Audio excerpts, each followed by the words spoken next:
Mafactional fights ari kuitika the ruling party ZANU-PF, especially kuManicaland, anyatsoratidza kuti kumachecha kuparuka manje.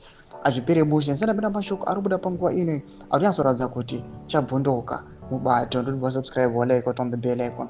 Timinakozva vanoposta mapictures too amuri kuona vatanga kunyora caption vachiti factional fights rooks ZANU-PF.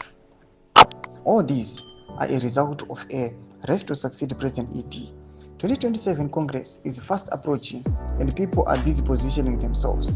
A lot is happening and the new factions are emerging while some already existing factions are splitting.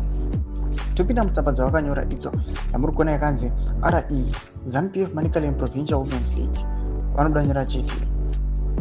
We are responding to this communication copied to us because the matter directly falls under the preview of the Women's League. We are deeply concerned about the Women's League issues in Manicaland province are manifesting and how other departments are interfering. I remember that the above matter was tabled in the last political meeting and the Department of Security was tasked to carry out investigations and bring a detailed report on the presumed irregularities. Since the Security Department incised with the matter is the Politburo instruction, I was of the opinion that all parties are concerned patiently wait for the report and await potential solutions through guidance by the Politburo before taking any action.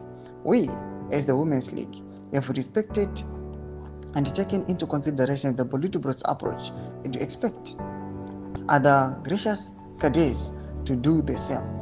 We are shocked that we have come to a resolution that Mrs. Sako is now the substantive head of the Women's League in Manicaland, while Politburo is awaiting submission of investigation findings by the Security Department. Mashoko ari kutenderera panapa ari kubuda sezvamuri kuona Women's League zviri kuonekwa kuManicaland panguva ine mafactions ari kuwanda. Tinoona some existing factions ari kusplita. Chaos panguva ino it is rocking. Matwa neconfusion havachanasi kunzwisisa nokuti kwakungoitwa mazvake. Panapa the security system was tasked kuti investigation the issue iri kuitika kuWomen's League kuManicaland. But before that report isati yapresentewa kwanga kwatoiswa some structures. Mashoko ari kubuda panguva ino zvinyazobuda pachena kuti aiwa kuManicaland aiwa chingoma chaparuka. Pinda comment section medu kuti mafungiro emi kuti kudi pamusoro pechiitiko ichi. Musana subscribe or like, turn on the bell icon.